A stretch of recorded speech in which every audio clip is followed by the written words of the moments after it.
Un mot du groupe Rémy Cointreau, basé à Cognac. Son bénéfice net au premier semestre a été divisé par 2 en raison de l'impact très défavorable de la crise en Grèce.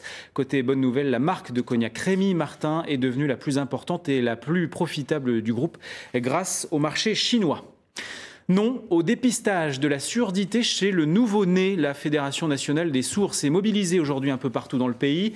Les sourds et malentendants refusent ce fameux dépistage. Ils craignent une séparation trop brutale de la mère et de son enfant quelques jours seulement après la naissance. Ils militent pour une vraie reconnaissance de la langue des signes. Marcus Pink.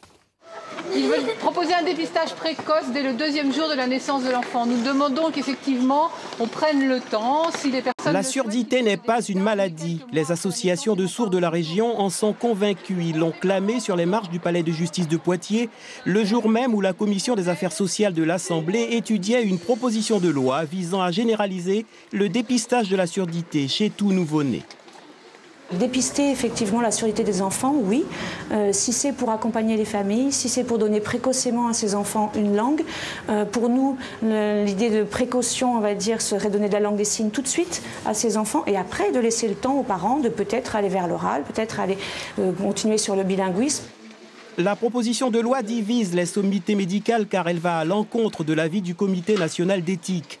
Les associations de sourds estiment que les appareils auditifs sont souvent placés précocement et déplorent également le peu de place faite à la langue des signes.